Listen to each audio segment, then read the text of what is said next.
All right. Welcome to the Author Wheel. We're here to clear the roadblocks to keep your stories rolling. And today we are going to talk about our origins. So I'm Megan Haskell. And I'm Greta Boris. And together we are, in fact, the Author Wheel. It's both of us. We're one person. It's the hive mind. It is.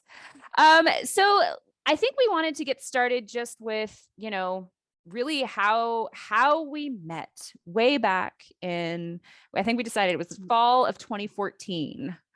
It's not a bromance because we're both women. So is it a womance? Maybe, but only if you say, "Whoa, man." Yeah. Oh, yeah. So, I think we'll start. We originally met actually at the Southern California Writers Conference back in the fall of 2014. I had gone because didn't have a writing community at the time. I didn't even really call myself a writer yet. I was still, working on, I was staying at home with my eldest daughter, and I had just gotten pregnant with my now younger daughter. And so I was there trying to figure it all out, but I was not interested in traditional deal. I was interested in getting editors' feedback on the book that I had written, which ultimately became Señora the Last Descendant. What about you? Right. I was there for a completely different reason. I had written a really terrible book and I didn't know it was terrible. And I wanted an agent in a traditional deal. So we were definitely coming at this conference from different angles, but yet what we had in common was that we had both written our first novels. Apparently, Yep. Megan's was better than mine because that mine never did get published. It's although I am published today, I wasn't then. So that was the interesting thing though, really, because I, like I said, I was looking for editors' feedback. So I had they did these things as like you had a 15-minute one-on-one with an agent or editor. They still do this. I mean, I think most probably writer oriented craft type conferences do this. But you paid a little extra and you got to meet with an editor. And so I did that. And my editor was, really supportive of the book. In fact, she actually submitted it to the conference contest, I guess you'd say. It was like they could submit their favorite, first pages basically to the conference as a whole. And then all the editors and agents voted on which ones they liked the best or whatever. And you could kind of win. Mine was submitted or nominated for that. I didn't win. Let me be clear. I did not win. But it's so subjective, whatever. Right. Totally. No, but it was interesting because I came back realizing, yes, it was good. It was a good idea. It was on its way, but I still had work to do. Well, yeah. I mean, I know that first book for me, again, the beginning pages, the agent I met with really liked them and asked for a full manuscript. And then it was crickets after that. And that's what I got. It's like which is a common thing we discuss in some of our workshops. I overworked and worked those first few pages. So they were pretty decent, but then the rest of the thing just fell all apart. Yeah. So yeah. And I think that was where I was at too. It was like those first 10 pages I had been like going through like in every little detail, trying to figure out like, the best possible, sentence structure and all of that. And yeah, so they were the best part of that book. But yeah. Although arguably that was also where I got the comment, my favorite 1-star review, which is yuck. In the first few pages. Was from those first few pages as well. Yeah. So not everybody loves carnivorous pixies. What can we say? Yeah. So continuing our story, that's where we met. And then we both became a part of OC Writers, which was a local writing group. And about a year after that, the woman who had started OC Writers, Deanna Cameron, offered it to me. She was burnt out. And I said, I will not run this without help. And I immediately thought of Megan, because not only was our approach or reason for going to Southern California Writers Conference different, that Megan wanted to look into indie, I wanted to look into trad, but also our skill sets, our personalities, everything was so different. I thought, oh, that would be perfect. It would be somebody who is good at, does things that I am not good at and that I don't do well and don't enjoy. So I approached her and said, hey, you want to be co-directors? You want to do this together? And Megan said, let me think about it. But yes. yeah, exactly. Yeah. So we ended up running OC Writers together. We for what? We just gave that up a couple years ago now. So it ended up being right before COVID, we gave it up, right? Yeah. So I think we definitely at least 2 years, maybe longer. I think it was more like 3, but yeah. But yeah, It just, and the cool thing about OC Writers was that there were a lot, we did events with other writers. I mean, there were some different roundtables and different discussion groups and stuff, but the one that we participated in person the most was actually the Monday morning write-in at a local coffee shop. And there was with a lot of writers who were just a little bit, they were still writing their first manuscript, or maybe their second or third, but, hadn't published anything yet. And we had, by this point, each published. In my case, like I self-published Señora the Last Descendant, and Greta had gotten her deal with her publisher. And I can't remember if Marginal Lust had already come out, yes or no? It came out in 2017. Yeah. So I think it came out. Yeah, I think it had just come out or was about to, or something like that. So right around the time that we. Yeah. And so one of the questions we got a lot was about the differences between the two. And again, being the fact that we're both different but work well together, it kind of made us go, I think this is something that people would actually be interested in learning about more in a more formal classroom setting. So we actually started teaching that course we think it was 2018. We were debating on the date a little bit as we were prepping for this, but I think it was 2018 when we really realized that we wanted to explore those differences and share our different journeys, because what we realized was that everybody approaches publishing a little bit differently. It's our tagline, right? There's no single right way to write, publish, or promote your book, just the way that's right for you. And so we wanted to talk about that and share that perspective. And so at first, that course was called Choose Your Own Adventure, which we realized was a little too clever for our own good, because nobody realized that was actually related to writing or I think they thought it was a author. plotting class, and it was really all about which should you go indie or traditional or whatever. Yeah. But everybody thought it was like, well, how do you write a choose your own adventure book? Well, I don't want to write that. And then nobody came to our courses. Right, exactly. Although the people that did come were very supportive and really enjoyed that class. And they were like, oh yeah, that was really helpful. It really, helped clarify things. So the next year, I should say, then they asked for the book, which we hadn't written and didn't have and hadn't even thought about doing. It's funny how that keeps happening to us.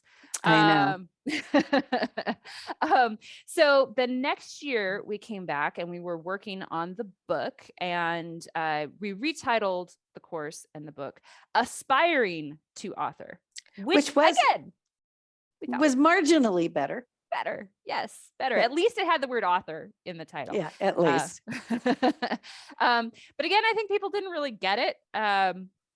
So finally we came out with the blunt and to the point: publish. Take charge of your author career. Yes. And I know I have had a couple of people tell me, well, I would never read that book because it sounds like it's only about indie publishing.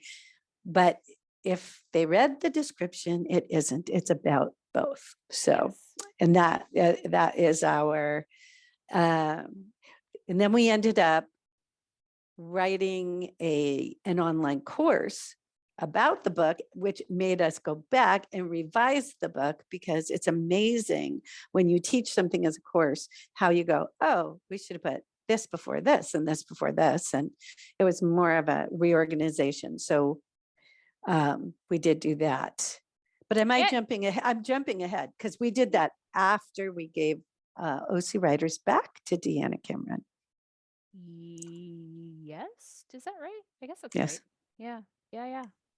Yeah. And the second edition of Publish, although it does have a lot of the same information as the first one, we did expand it quite a bit too, and Yes. added a lot because we learned so much more, and because we just keep learning. That's one of our strengths, I guess, is that we are always learning.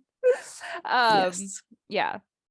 But again, so we've been teaching now in person. We taught at the Southern California Writers Conference. We taught at libraries. We taught at a local sort of writing center, creative center, I guess you'd call it. For a couple of author guilds Mhm. and author groups. I went to Texas and I taught at Writers Conference in Texas and one in Idaho. So Mhm. we've even kind of gone a little out of California. Yep. But as we were teaching all of that, we kind of kept coming back to this idea that different people have different goals, and every project's a little bit different, and it has a different purpose in their life as to why they wrote it, what their goal was with that. And we kind of kept coming back to this idea that, again, no single right way to write, publish, or promote your work. But even more than that, it has a lot to do with you as a person and your, what we call, author personality. Yes. So when we started the Author Wheel, which was right before COVID, which was perfect timing because a lot of in-person things were not a lot, all in-person things were shutting down, and we realized we had to kind of take our stuff on the internet road, and so we did start Author Wheel, and we at that time we got this crazy fun idea to write a personality quiz, which is still available on authorwheel.com, and it's very scientific because we made it up and tested it on about 175 of our best friends, closest friends, and got a lot of feedback and tweaked it. We've taken it, like, I don't know, how many times have you taken it? at least 50. I don't know. Yeah. And pretty much I always come out one of two things. So Yeah. it's Yeah. it's relatively consistent there. Yeah. But it's fun. And so what we came up with was 5 author personality types: the artist, bucket lister, calling card writer, dabbler, and entrepreneur. And if you haven't taken the quiz and you're watching this, you should run over and take it. It's kind of fun to see who you come out as.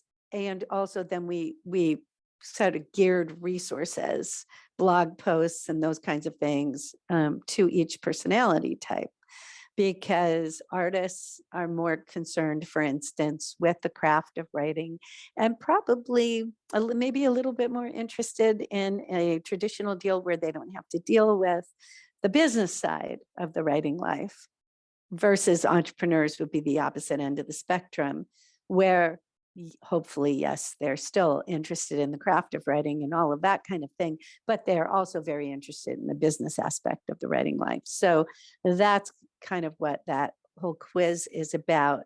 But even taking it, don't you think, Megan, that it makes you evaluate yourself? Absolutely.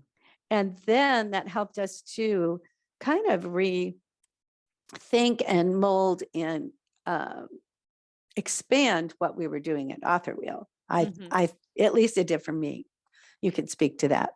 No, it definitely did. I think that's kind of a key point of it, really. It's not what you end up with as the result of that quiz, but it's what the questions make you think about as it comes to like setting your own goals and figuring out what you really want.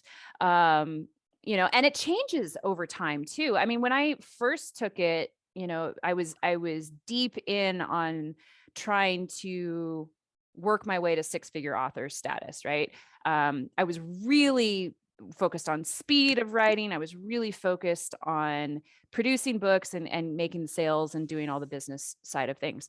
And not to say that I'm not anymore, because that's not true, but COVID in large part made me reevaluate what I was doing and why I was doing it.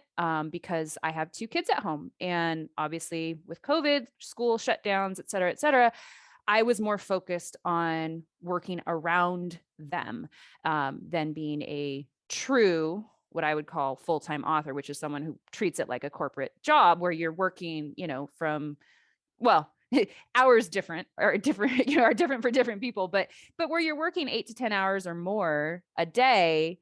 I couldn't do that with the girls at home. And so I had to reevaluate what made my what made me tick when it came to the writing, why I was doing it. And so that reevaluation moved me back more toward that artist side of things rather than the entrepreneur side of things, because it was about craft, it was about satisfaction, and it was about writing a great book that people were going to get lost in. I try to provide that escape. My author tagline is escape into myth, magic, and mayhem. And so I was trying to do that. So I was focused more on that art side rather than the business side. And now it's starting to come back around again as things open back up and as my kids are back in school. I'm back on that more entrepreneurial track again. So it's interesting how, again, if you take that personality quiz, one day you might be one thing, another day you might be another thing. And it all depends on your goals and your current situation as well. I even think it depends on the process, the phase you're in. So like if you're in early writing, first drafting, probably you come out pretty high artist. Yeah. If you are in editing, finishing, marketing mode, you probably come out more entrepreneurial. The three in the middle, though, bucket lister, calling card writer, and dabbler, those are the more unique aspects of the quiz. So a lot of people will be artist entrepreneur combos, which we both are, and shifts depending on where we're at. But so bucket lister, when we were teaching at conferences, we would run into a lot of people who were maybe retired, maybe not retired, whatever, but they had one book they really wanted to write. And maybe it was a memoir for their family. Maybe it was like, I have a friend who was a little league coach for years and years and years. He just wanted to write a book about how to teach kids how to pitch, really niche book. And that's it. They don't want to be writers or have a writing career. They just want to write that one book.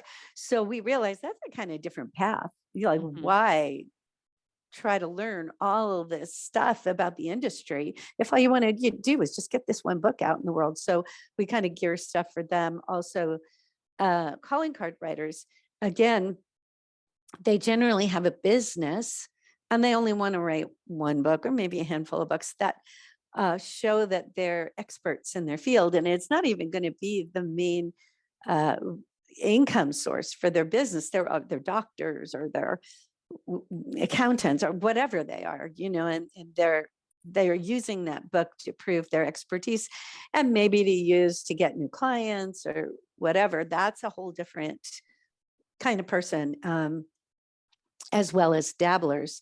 Why don't you talk about dabblers? Because I'm going to have to cough for a second. Yeah, no worries. So, and then the dabblers are the people who like to write and they know they want to write, but they don't know what that looks like yet.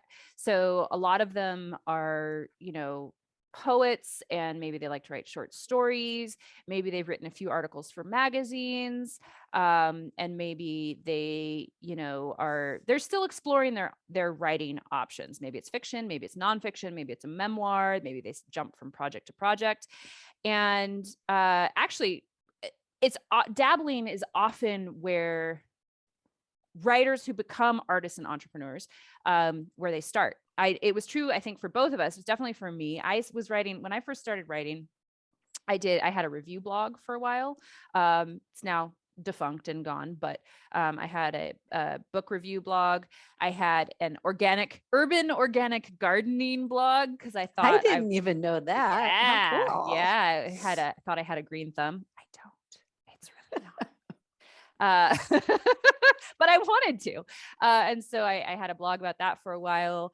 I started, I don't know, half a dozen different books, never finishing any of them before, I finally finished a full novel, which even that one wasn't ever published. It was terrible. But so a lot of us start out as dabblers. And then as we figured out what we really like, what we really want to do, then we move into more of that artist space, because then you can focus on that craft and on that learning journey, and then entrepreneur, where you're actually trying to make money doing it, Yeah. which is still tricky. Amen, sister. But yeah, so that was, that was a big part of our author wheel journey, is understanding and kind of coming up with that and figuring out the kinds of people that we were teaching, what they needed, what they were struggling with, what we were struggling with, what we wanted to learn, and then sharing that. Because ultimately, our goal really is to help clear those roadblocks for ourselves, but also for, other writers, and make it easier to figure out that right path that is going to be satisfying for each individual person. Yeah. And one of the things that we say is that between the two of us, we have over 20 years in this biz. And so we have made every mistake pretty much that you can make. And, if you're, hopefully we can, by sharing, we can help you avoid that and save some time. Yeah. And not have to go down that road yourself. You can make your own mistakes, but you won't make our mistakes. Exactly. Although to find a mistake we have not made, if It's you tricky. do, Yeah. if you do, you send it to us, and we'll send you a link for a free book or something. Because I don't know. Good luck for that one. Yeah, we've made a lot of mistakes, but again, it's how you learn, right? Exactly. And so we're never going forward, as we continue this show, and as we continue writing our books, and we have the quick guides that are coming out. We have 2 out as we've recorded this. There are 2 out so far, with the 3rd coming soon.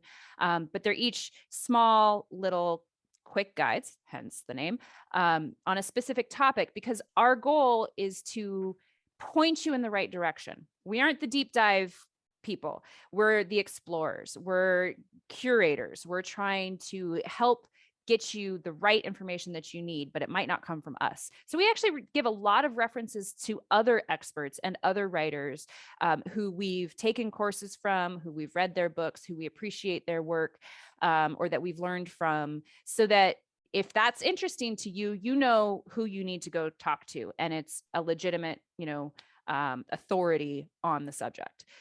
So we're the overview girls. Absolutely. And, honestly, I think that's true, because we're talking to a lot of emerging writers. We're talking to a lot of dabblers. We're talking and people who are like us, who are published and on their path. But sometimes you don't know what you don't know. So it's even hard to ask the questions, because you don't even realize. I know that was true for me for a long time. Absolutely. And you don't even know the questions to ask.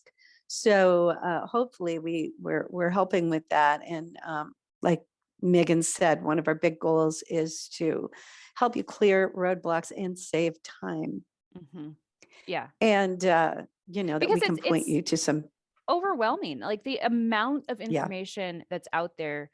I mean, we remember, it's not that far off. And even when I go to look up something new, because I'm trying to explore a new platform or a new distribution channel or a new something, right? There's so much information out there, and it can be so overwhelming. If you don't know the right questions to ask, or if you don't know who to trust when you're getting that information, it can point you down the wrong path, and you end up wasting, days, weeks, months, even years trying to do something that's not going to be helpful to you or satisfying for your writing journey, or get you to where you want to go.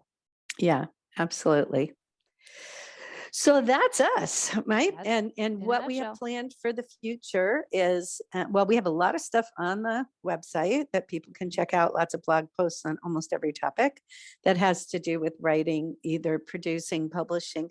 Not as much on promotion yet because we haven't kind of tackled putting together a lot of information on that yet, but that will come in the future.